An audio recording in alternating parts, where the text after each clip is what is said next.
And here we go with more toy video stuff. So that's a G.I. Joe vehicle. For lack of a better place to put it, let's just put it there for now. Actually, let's see if I can reach across enough to put it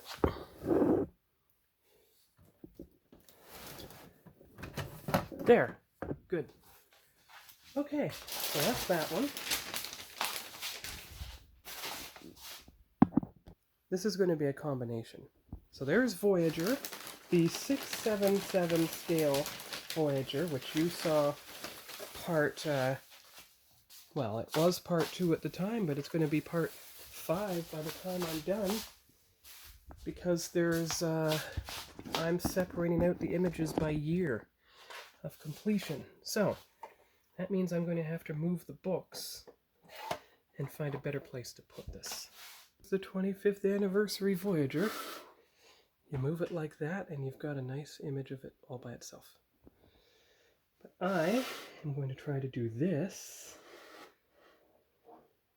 so that you still have room to put another ship next to it. Or two, should the need arise, like my 2500 scale Enterprise C and D. Alright, let's see what else is in here. That's just a bunch of paper, don't need that. There's a G.I. Joe 25th anniversary figure. That's the one I ordered from Justice Curry. And now we're getting into some... There's an Episode 3 20th anniversary figure. That's Count Dooku.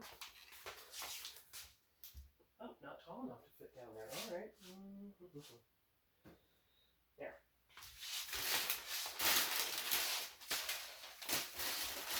Let's see what else. Like, I have all my bins. I will unwrap them eventually and put them somewhere. Be sure there's anything in here. There's a base that must be from the Discovery Enterprise. Or the Shenzhou. So we'll move back to the table for that. And because I can't get Movie Maker to work reliably for videos, I won't be trying to do any video editing. I will simply make this a combined episode for both Sean's Toy Room and Sean's Modules.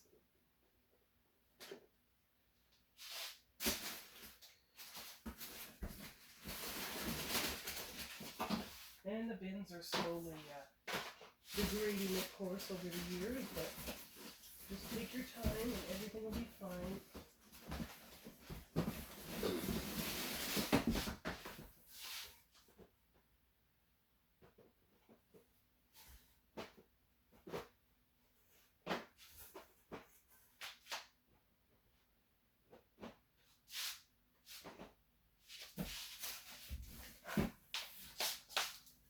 There's the Space Shuttle Enterprise thermos. Goes with its box.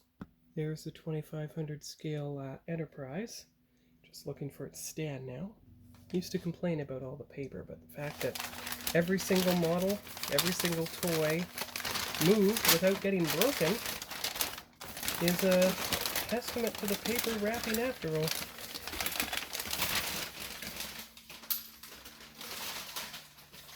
Here's a die-cast Star Destroyer. That's the 1400 scale I built a while back. And this should fit just like that. Kind of like posable scale. Okay. Now just for argument's sake. Oh, no. It will not pose. My bubble wrap idea came in handy because there is the Death Star complete on its base. That is the 1.27 million scale Death Star 2. I found the Discovery Enterprise in 2500 scale. I was originally going to sell the models, but I think I'm going to keep them for myself since no one bought them.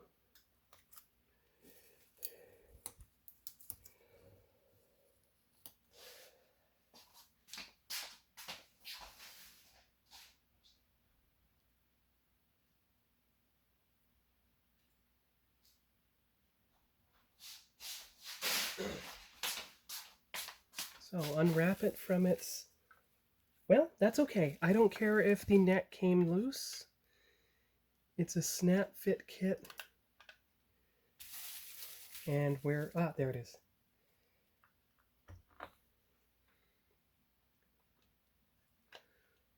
There you are. Now, is it good, good, good? I'm just going to move the 29 scale, 32 scale Herbie outside.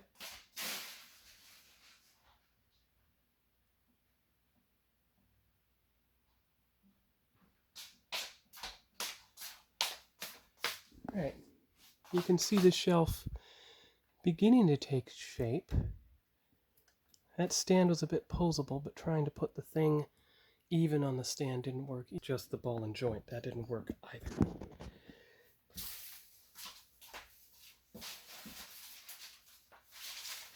But this is good though. The bulk of my starships have been carefully wrapped in paper. There's a Discovery. Okay. So we know that random stand was not the Discovery. It was the Shenzhou. Alright. Let's take the $30 tag off there. There's a better view of the Discovery. And then we move it up there. Now, the shuttle should be low enough that I'm able to do this. Like that. There you go. It's teetering a bit, but it is working.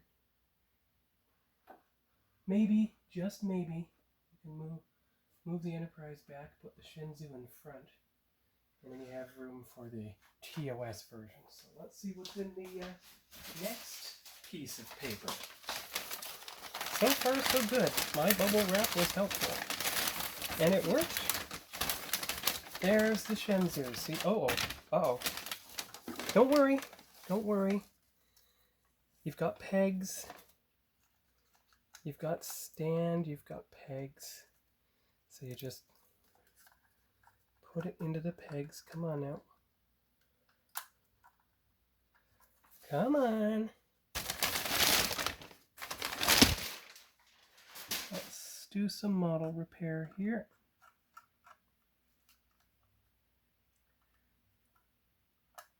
There. See? And then this nacelle should fit in like that. Well, obviously it's going to need the Tamiya glue. Where is it? There it is. The thick one, of course.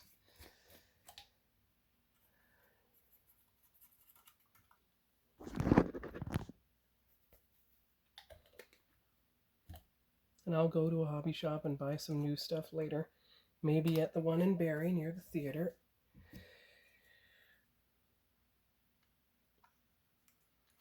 So, just leave it on the table. Or do this and the weight of the ship. No, all right. Like that then. There you go. Okay, let's see what's next.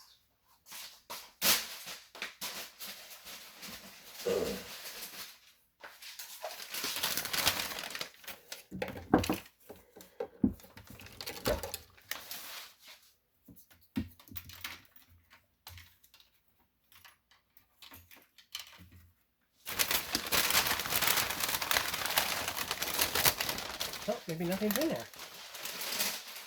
Nothing in that one. All right.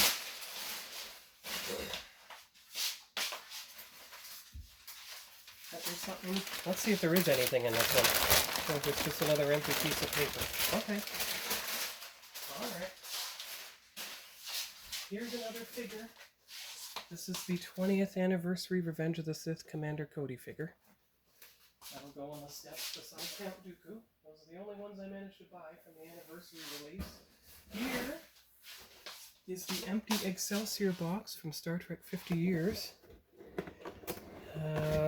Has nothing in it except another smaller box. Gotta put it somewhere.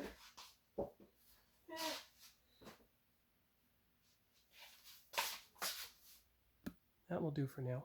It's not the Enterprise lunchbox, but it is the 40th anniversary ET one. The Enterprise lunchbox is here. It's not in the greatest shape, I admit, but that's the better side. So let's, where do I put it? That's a good question. Well, why don't you just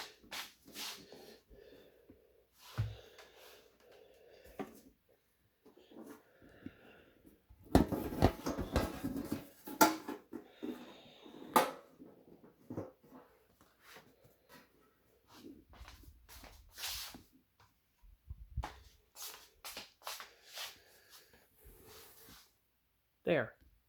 My childhood He-Man lunchbox with my 2 childhood figures in it. Skeletor's incomplete, but he does have the sword holder for his... He-Man's legs have come unglued over the years, as you see, but I just didn't have the heart to get rid of them. They were my only 2 Motu figures, so they stay with me.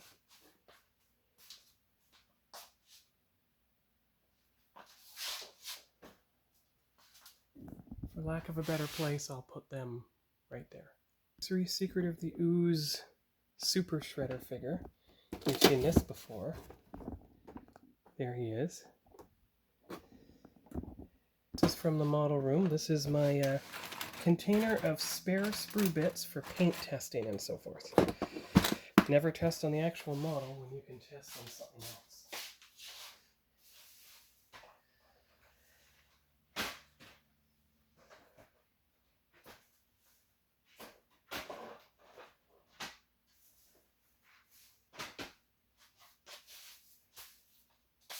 So that's the end of box 1.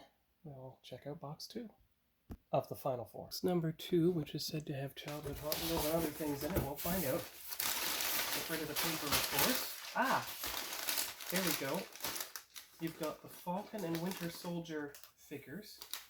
I'll put them on the desk for now. The model desk. And that's what Mom and Dad got me years ago. So now we just start unboxing. If I did. Ah, the die-cast cars. Yes. They're going to have to go up on the shelf beside the Stratos figures. No other place to put them at the present time. And this is from some Star Wars figure.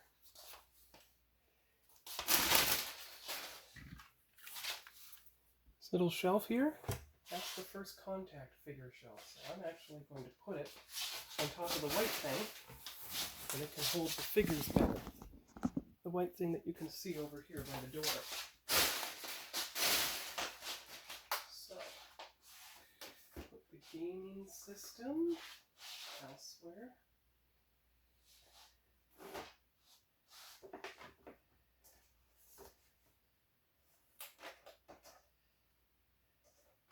There you go. There you are. See? Now you've got Worf with his face. So each figure should be an individual one. Or you have... Yes, there's the First Contact figures. Alright, so you got the Star Trek figures. I'll try to set them up on the shelf here and we'll see what we're getting. Well, there. You've got a base, just put a figure on a base and go from there. Captain Picard. You want to turn it so his foot isn't in. See? There, good. Data. He was on the ship with Data, you see. You gotta get the people he was on the ship with. Data. Turn Data. And of course, Worf. So he gets a Starfleet base as well. They all do. Even Zephram Cochrane, even though he wasn't Starfleet. Don't know how that worked, but there you go. Alright. And we've got Geordi. So he was on the planet with Zephram Cochrane. Lily was originally encountered just on the ship, but then she came on board. I mean on the surface, but then she came on board the ship. most of the crew. Actually, bring Jordy down because he spent most of the time on the planet. Deanna was on the planet as well, so was Riker. Okay.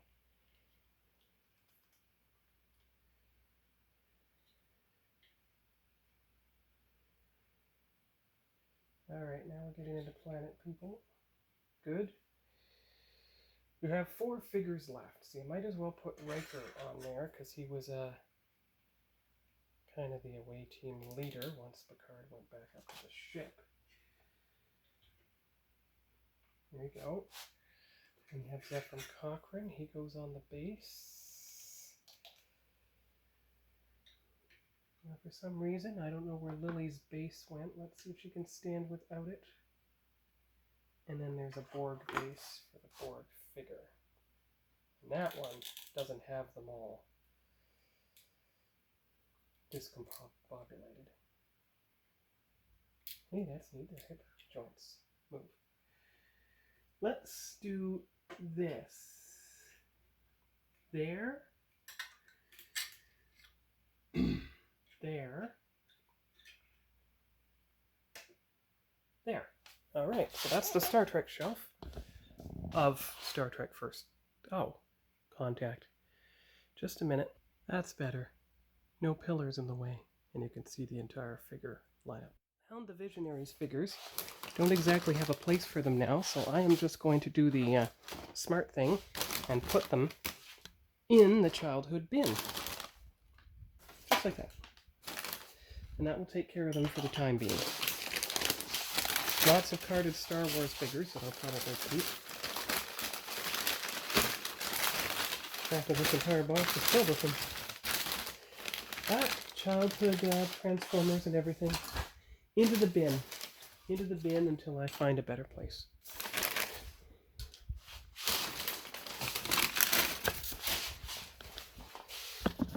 Alright, let's see what else we get out of here.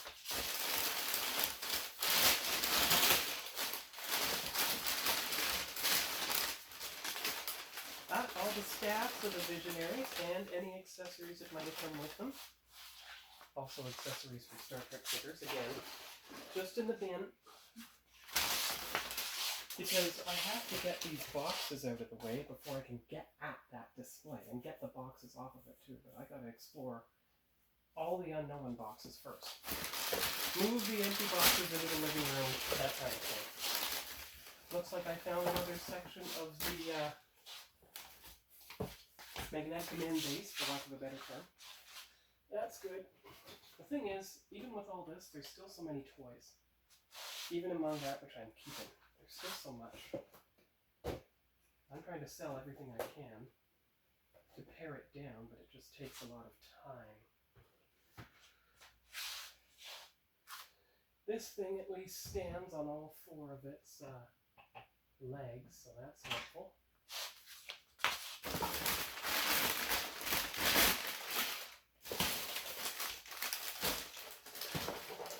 There's another Magnetic Man vehicle truck. There. Good.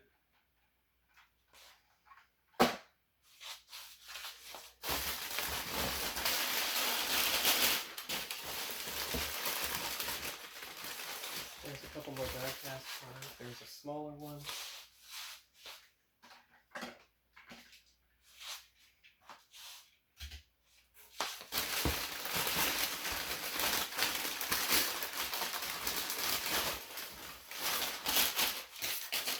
They're not in any particular order, these die-cast cars, but there they are so far on the what will become the Star Trek display shelf. See the space in here? Eventually be reserved for Hot Wheels and the like, but I really want to get this box out of here. Because if that does indeed have the rest of the Air Raiders toys, you got to get them on the shelf. Everything you can put on the shelf. And there are figures in here. There are empty drawers. So actually, that gives me an idea. Let's take the bin full of figures and staffs and accessories of Star Trek figures and put them in the drawer for now. And then sort them out later, kind of like Eternia Dreams does. And that way, it'll be all taken care of.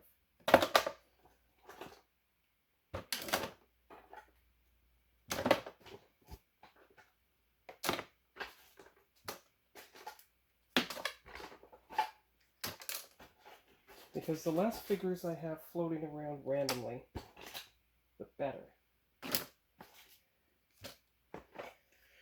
That's a light.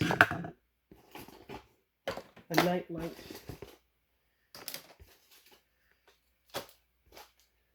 That should do it. That should be everything. Okay, good.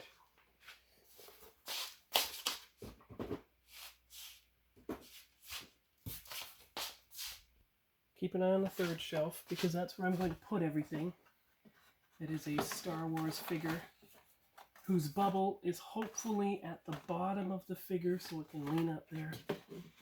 I just don't have space to put it anywhere else. So this is going to be a random shelf, not the loose figure display shelf. Just don't have the room. Not what I did in Wasaga Beach, but hey, get out of living in someone's basement, live in your own place. It's the only way an adult can truly live. Because who wants to live in someone's basement? Nobody. You want to live in your own place no matter what rent costs. And since I'm getting a big pay raise, all the forces are, that'll change everything. And make this place that once degraded my savings ability a place that maintains it.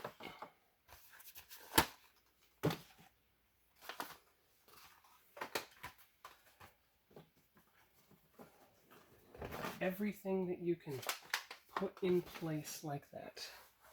There you go. Probably more die-cast cards, because I have more than I imagined. And they were all up in my window in Deep River. They probably take up every scrap of the shelving, actually. But there's only so much I could do.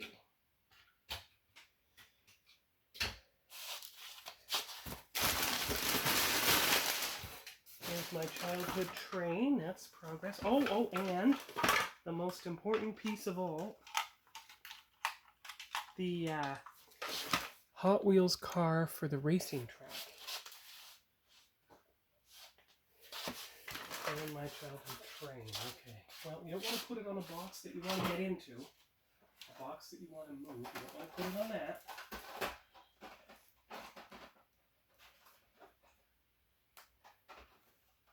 You want to put it on top of the box you never have to get into again.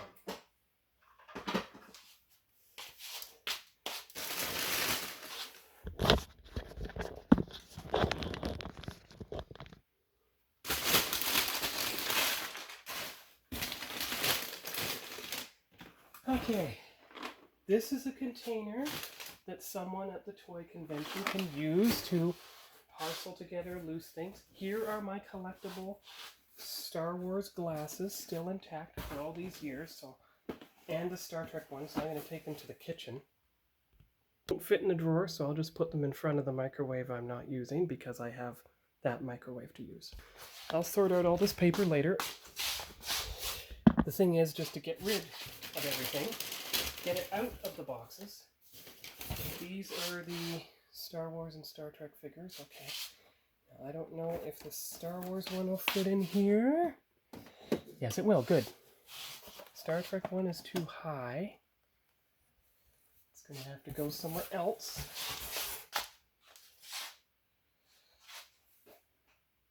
Don't fall. Or even better, right there. Good.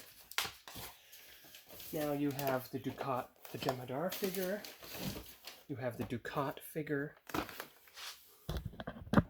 And you have the Geordi from Insurrection figure. So they can all go in their proper spots as well. That way, nothing goes wrong.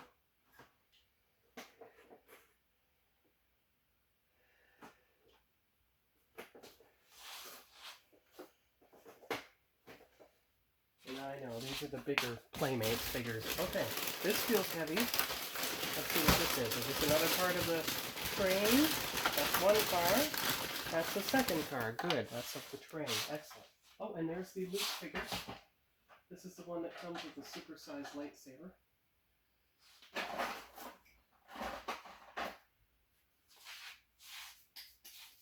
Running out of room up here, but I cannot put anything on these boxes until they are emptied and everything's arranged.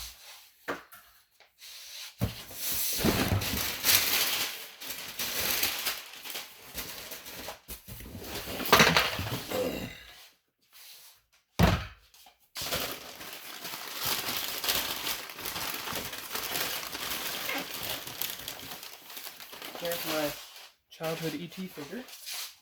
Might as well go with the E.T. lunchbox. A better way to display it than that. See there. Hot Wheels. Loose 1980s Hot Wheels. That's what that is. These are probably the other trains. Let's put them on top. Slowly collecting variables from my childhood. Well, I guess the technical term is variants.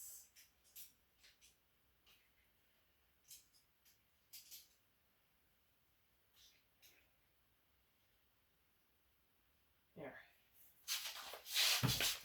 And speaking of childhood, there's a set of childhood, but it's the Matchbox case. It's the most significant. In the Matchbox case, relatively undamaged from the move, are my childhood Hot Wheels and their variants.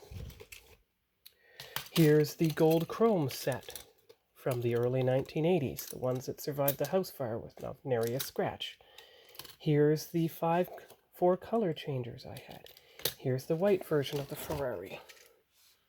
Here is the Tiger car, the Stutz, the racing car, the helicopter, the Woody, the real